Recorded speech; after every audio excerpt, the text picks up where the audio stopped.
Mesdames, Mesdemoiselles, Messieurs, chers poètes, bonjour.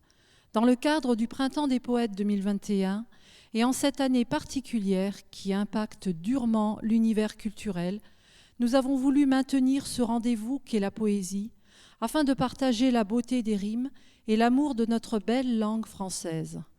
Un hommage tout particulier à Michel Zanetta, poète, décédé en octobre 2020. Michel travaillait à la ville de Saint-Avold et adorait faire danser les mots. Sa fille Jessica et sa petite-fille Délia vont lui rendre hommage. D'ores et déjà, un grand bravo à tous les poètes participants, car cette année encore, ils se sont surpassés pour nous tenir sous le charme de leurs beaux vers qui tour à tour nous interpellent, nous font rêver, voyager ou suscitent l'émotion. Ainsi, nous aurons l'occasion d'écouter et d'apprécier dans différents thèmes les œuvres de fidèles habitués de ces rendez-vous dédiés à la belle prose et de découvrir également de nouveaux talents. Malgré la crise sanitaire et tout en respectant les gestes barrières, nous avons réuni cet après-midi en comité restreint les poètes pour un enregistrement vidéo. Le thème national cette année est le désir, mais qui n'est nullement imposé, bien sûr. Voilà, il ne me reste plus qu'à vous souhaiter un chaleureux moment poétique.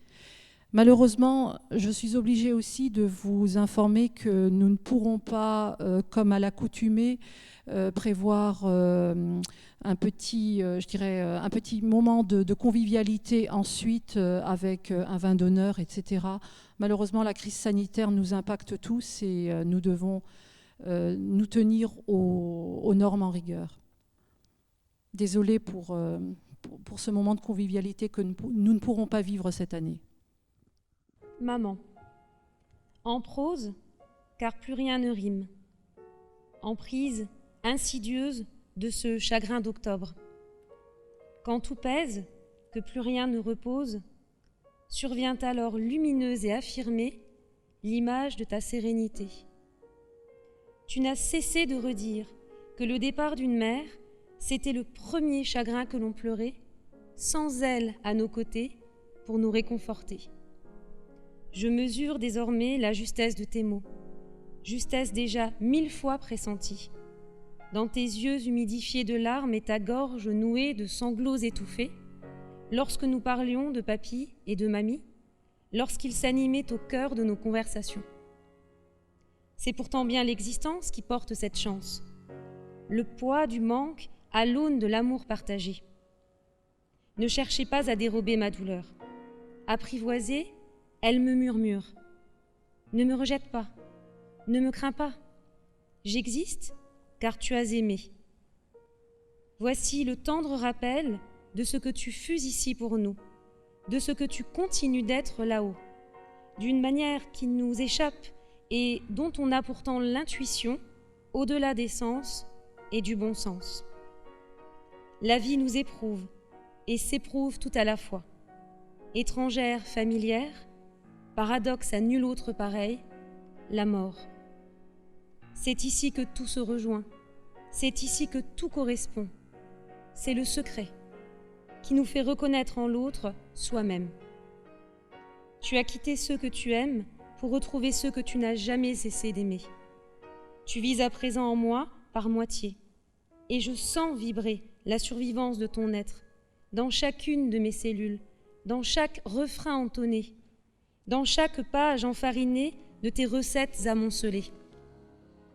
Les coïncidences n'en sont plus. Je m'abreuve de tous ces signes qui resteront entre nous et qui me détrompent enfin. Regarde tout ce qu'octobre contient de joie. Un morceau d'infini, le reste du chemin, puissance évocatrice des mots. Je parle avec toi, je parle de toi. Je dis « Maman » et te voilà. Bisous si tu m'aimes. Octobre, plus profondément le chagrin creusera votre être, plus vous pourrez contenir de joie. Khalil Gibran.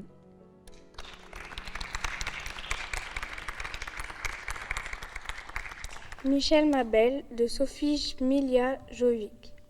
Michel ma belle sont des mots qui vont très bien ensemble, très bien ensemble. Il se raconte depuis quelques jours, entre les anges et les étoiles, que tout se prépare. Michel est sur scène et donne un concert ce soir. J'imagine ce moment-là, le bonheur que tu vis. Un mauvais crabe a pris le dessus, emporté ta vie sur terre, s'était permis de te priver, de te voler sans aucun remords, ce que tu aimais tant en toi, chanter, chanter, chanter. C'est toi la plus forte maintenant, tu as l'éclairage des plus belles lumières, tu peux à nouveau poser le son de ta jolie voix sur toutes les mélodies, faire fredonner l'univers. Ton papa, comme toujours, si fier de toi et de ton talent, s'est occupé de toute l'organisation. Je n'ai même pas eu besoin de prévenir ma maman. Elle avait déjà réservé sa place dans les premiers rangs, ainsi que ta famille, des amis, des collègues aussi. Régalez-vous tous ensemble, chantez, chantez, chantez. Michel, ma belle, sont des mots qui vont très bien ensemble, très bien ensemble. Enivrez-vous de musique encore et encore sans fin.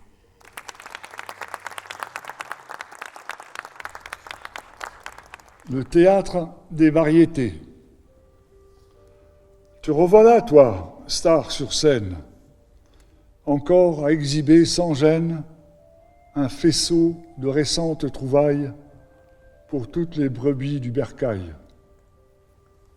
Tu tiens l'attention en éveil, tu règnes seul sous le soleil. Ta couronne se pare de variants, luisants d'Orient en Occident.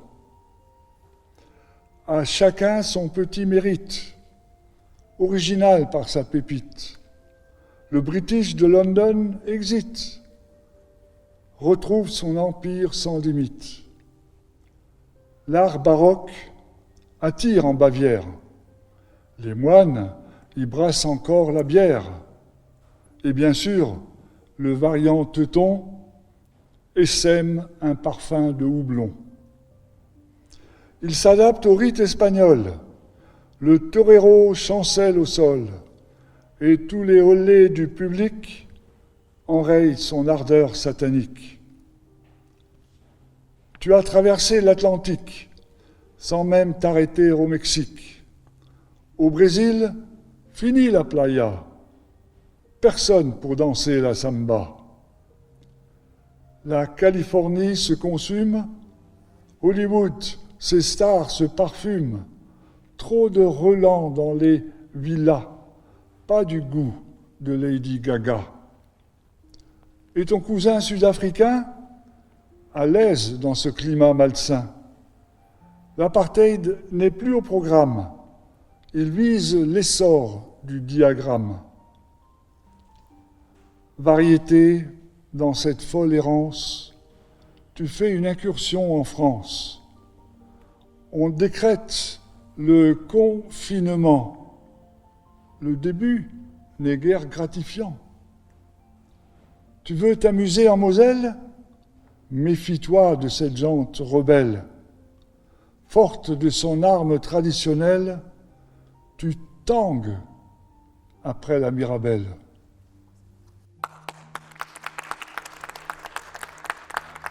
Le désir. Le désir. Que désirer en cette période ô combien troublée, où un virus sournoisement nous pousse au confinement. Que désirer quand vivre, respirer n'est plus liberté, quand gagner son pain devient galère au quotidien, quand un masque vous cache le visage, quand maintes barrières vous font barrage, quand la vie pour les uns devient naufrage et pour les autres avantage. Que désirer ?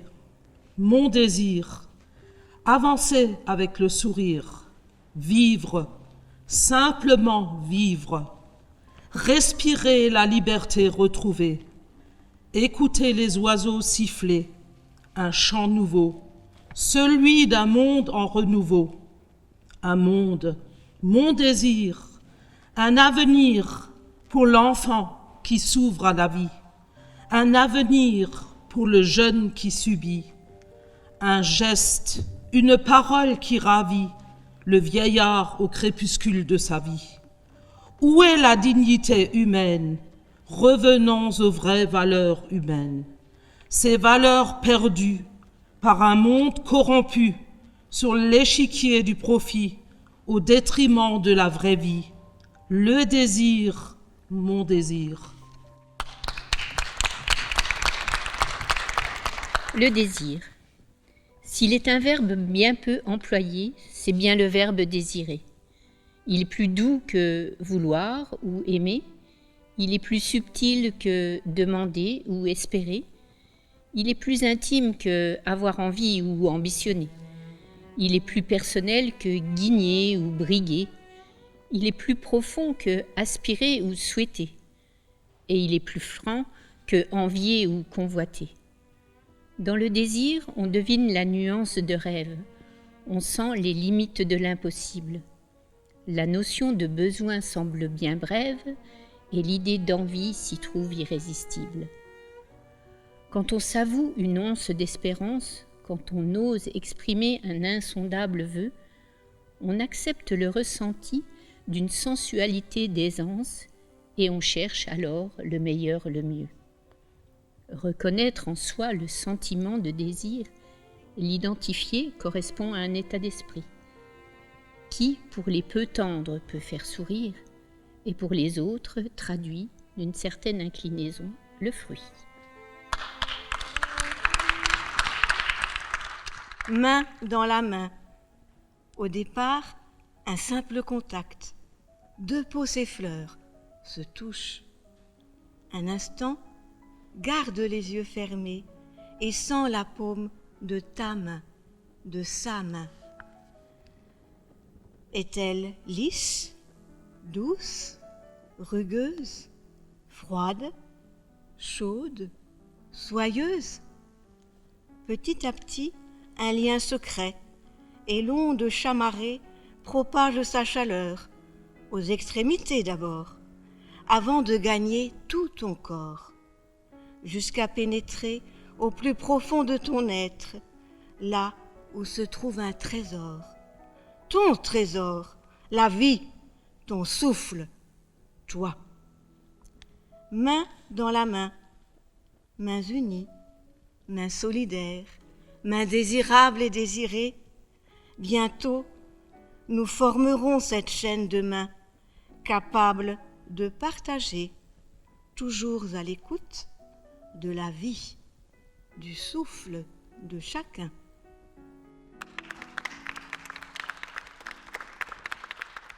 Aussi loin dans ma mémoire, je ne vois que de l'espoir, qui a rempli tous mes tiroirs de souvenirs et de désespoir. Ce n'est pas pour vous une réussite, mais je suis riche de souvenirs. Dans ce présent qui vous irrite, vous osez voir un bel avenir. Je m'aime tout comme ma vie, comme un narcisse qui revit, abreuvé par toutes ces envies qui veulent adoucir nos survies. Mon reflet ne m'hypnotise plus, mes yeux sont habitués, et vos pensées s'érotisent, ne veulent plus me tuer. Ça y est, mon ego désespère, et détruit vos repères, mais pourtant je le tempère, par la force que je récupère. Je ne vais pas me mettre à terre dans mes vers pour vous plaire. On m'a trop manqué de respect, je ne serai pas d'un triste aspect. Confiant, souriant, je me relève, en domptant mes peurs et mes rêves, pour que mon cœur, mon corps s'élève, jusqu'à mon objectif, pas de trêve. Je me relis et mon cerveau est fier de me traduire si bien son langage. Ça vous désespère? Aucun problème, les pierres de la haine m'indiffèrent. Plaisir des yeux. C'est tout un art de regarder une femme sans la désirer, sans vouloir se l'approprier. Plaisir des yeux. D'aimer regarder, entrevoir un décolleté, un mont de Vénus se fendre en descendant un escalier, un corps de rêve devant moi, écouter sa voix, louer les sens d'avoir tant à apprécier, plaisir des yeux. Aimer la vie de cet instant où cette fille marche devant moi, ses cheveux ondulants, où j'ai la vue qui baisse, en marchant droit devant, plaisir des yeux. Sans le désir qui allume le corps, enflamme l'esprit, savoir rester placide devant tant de tentations, quand la facilité voudrait d'y succomber, plaisir des yeux. Rester mi-doux, haché, tagué, ce mât érigé de mon corps qui aimerait taquiner ce monde Vénus qui tangue devant moi, plaisir des yeux. Le désir est l'instant d'avant, comme cette citation de Clémenceau, le meilleur moment dans l'amour, c'est quand on monte l'escalier, plaisir des yeux. Et pour le plaisir de mes yeux, c'est que tu le montes devant moi, devant mes yeux, plaisir de mes yeux. Cette envie si particulière. Selon moi, le désir n'est pas une simple envie. C'est une envie unique à sa propre image. Une envie tellement forte qu'elle en devient rare. Cette envie agréable qu'on entend et surattend davantage. Elle nous fait rire, parler, mais aussi impatienter. Ce désir, on l'attend et lui nous attend. On désire cette envie précieuse. Alors, c'est une envie, oui, mais particulière.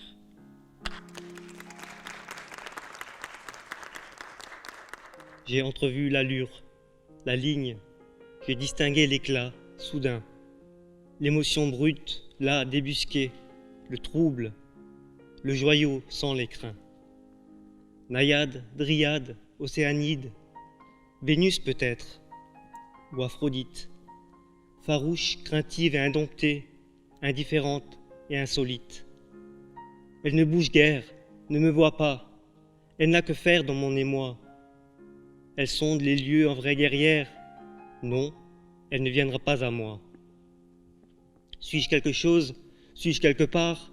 Et dans la foule, suis-je méritoire? Qu'ai-je à offrir, à espérer, à présenter, à faire valoir? Pourrais-je peut-être m'en imprégner? Pourrais-je seulement m'en approcher? Venir à elle sans effrayer, sans avilir, sans profaner. Les mots se froissent les uns les autres, les phrases se fanent, le verbe flétrit. Les gestes gauches s'en mêlent, se brouillent, et la raison se désunit. Me dévoiler, me démasquer, avancer droit, sans travestir. Je ne suis que moi, mais je suis moi, et je me garde d'en rougir.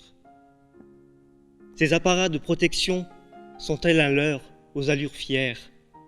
Elle n'est ni prude, ni si fragile, elle est loyale, elle est entière. Fleur endémique, belle insulaire, nappée des bois, nix de rivière, ondoie ondine, tendre et bestiale, avive l'ardeur, féconde lumière. Vêtue de cuir, vêtue de soie, vêtue de rien ou de pudeur, fille de Gaïa ou fille du jour, par Cupidon écrin ce cœur. Parée des mots, ornée d'opale, regard ébène, reflet de nacre, douce, insouciante et animale, humaine déesse, voici ton sacre. Intimidante, mélancolique, énigmatique, subtile et fine, si le désir est paritaire, beauté, tu restes féminine. Le rêveur, la conquête de la galaxie, le voyageur des étoiles, pour conquérir l'infini en 4e dimension. Dans l'ivresse de la passion, à des milliers de tes années, perdu dans l'immensité, voyageur de l'infini pour les plus belles aventures. Sur mon vaisseau fantôme, je traverse tes océans. Dans le silence de la mer, je fais naître les légendes. On dit qu'on m'a vu la nuit, par un soir de pleine lune, ou à l'aurore toute proche. Et la mémoire leur revient de ces temps incertains. Maintenant, un conquérant qui va bâtir son empire dans les batailles de l'histoire. Je laisse mon once de sang. Dans les pages de vos livres, j'ai fait régner la terreur, mais je ne leur fais plus peur. J'ai fait une grande histoire qui a fait trembler la terre. Je suis un scientifique, j'ai vaincu la maladie qui tuait les innocents. Je sauve des milliers de gens. Dans mes recherches sans fin, je ne m'en suis pas rendu compte. Je cherche d'autres maladies qui tuent encore et toujours jusqu'à mon dernier jour. Moi, je suis sans importance, petit rêveur dans son siècle, le voyageur de mes étoiles ou le chercheur un peu fou. Je les ai imaginés, taillés dans mes propres idées, pour trouver d'autres pays, avoir d'autres révolutions, pour quelquefois m'exiler et trouver la liberté. Alors je vais vous lire le texte de Alain Schmitt qui n'a pas pu être présent. Je l'ai en moi depuis toujours, je le ressens tous les jours. Il rend chaque matin nouveau, plus lumineux et plus beau. Il me donne plus envie que de besoin dans ma vie. Avec lui, j'ai le plaisir, sans cesse de découvrir et d'apprendre de l'existence, l'histoire des arts et des sciences. Il m'oblige à avancer, à réfléchir et à penser. Mais qui est donc ce mystérieux ami avec lequel je suis là aujourd'hui? Il est le sujet du jour, le désir, celui d'écrire, de donner du plaisir. Et si le désir, vraiment le désir, vous aurez plus de bonheur que d'ennui, car le désir sait enchanter la vie. Des racines et des ailes. On ne peut donner que deux choses à ses enfants, des racines et des ailes. Ce proverbe juif est bien connu, et ce fut pour moi une évidente démonstration de vécu lorsqu'on m'a donné à lire cette histoire que j'aimerais partager avec vous ce soir. Tous les ans, les parents de Martin l'emmenaient chez sa grand-mère pour les vacances d'été et il rentrait chez eux par le train du lendemain. Puis un jour, le garçon dit à ses parents « Je suis assez grand maintenant, et si j'allais chez grand-mère tout seul cette année ?» Après une brève discussion, les parents sont d'accord. Les voici, debout sur le quai de la gare, le saluant. Lui donnant un dernier conseil par la fenêtre. « Je sais, vous me l'avez déjà dit 100 fois. » Le train est sur le point de partir et le père chuchote. « Mon fils, si tu te sens soudainement mal ou effrayé, c'est pour toi. » Et il lui glisse quelque chose dans sa poche. Maintenant, le garçon est seul, assis dans le train, sans ses parents pour la première fois. Il regarde le paysage par la fenêtre qui défile. Autour de lui, entrent et sortent des voyageurs du compartiment. Le contrôleur lui fait des commentaires sur le fait qu'il soit seul. Une personne lui jette même un regard triste. Du coup, le garçon se sent de plus en plus mal à l'aise et maintenant il a peur. Il baisse la tête, il se blottit dans un coin du siège. Les larmes lui montent aux yeux. À ce moment-là, il se souvient que son père lui a mis quelque chose dans sa poche. D'une main tremblante, il cherche à tâtons ce morceau de papier. Il l'ouvre. « Mon fils, je suis dans le dernier wagon. » C'est ainsi dans la vie comme dans cette histoire. Pour aider nos enfants à grandir et en l'avenir bien croire, on doit leur permettre, en restant à leur côté, toute audace, laisser aux initiatives toute la place. Ainsi, les expériences renforcent leur foi, ils acquièrent petit à petit confiance en soi, en leur devenir, leur estime, leur espérance, pour accepter en grandissant de quitter l'enfance. La magie de la vie. À l'automne, dans un jardin, un écureuil prépare ses provisions pour les mettre à l'abri en vue de la mauvaise saison. Parmi ses richesses, noix, noisettes et même quelques glands. Ramassés de ci, de là. En chemin, un gland tombe. Il tombe au bon endroit, dans une terre riche, noire, pleine de vie.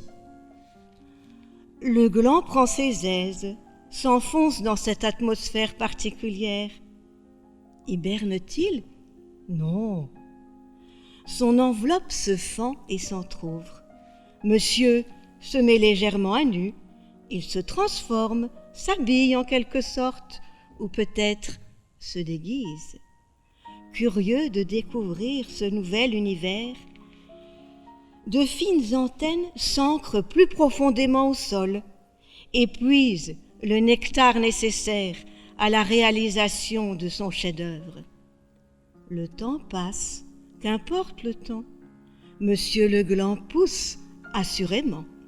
Bientôt, une petite tige, encore un peu frêle, pointe le bout de son nez et sort de terre. Elle découvre la lumière, la chaleur et la clarté du jour, puis le clair-obscur. Et passe encore un peu de temps. Un petit bout d'arbre, un futur géant, voit le jour. Je t'attends. Notre amour n'a pas vécu, il n'a pas survécu à la jeunesse de notre tendresse. Ta voix est morte dans ma tête qui la porte. Nous étions pourtant heureux, tous les deux. Et aujourd'hui la pluie tombera jusqu'à la nuit. Et moi, je reste là, à attendre ton pas. Mais combien de pluies, combien de nuits se sont écoulées depuis que je t'ai aimé. Notre amour s'est envolé, et il ne reste plus que nos pensées. Notre tendresse a perdu toute son ivresse, et moi, je voudrais bien pleurer, mais on ne m'a pas appris à pleurer. Aujourd'hui, la pluie tombera jusqu'à la nuit. J'ai reçu ta lettre que j'ai lue sur la fenêtre. Le soleil m'a réchauffé le cœur, comme notre ancien bonheur. Mais demain la pluie tombera jusqu'à la nuit. Et aujourd'hui il fait beau, et ta lettre me tient chaud. Elle me demande de revenir, notre exil va finir. Elle me demande de revenir auprès de toi, de te prendre dans mes bras, et dans tes bras, je vais pleurer, même si on m'a pas appris à pleurer.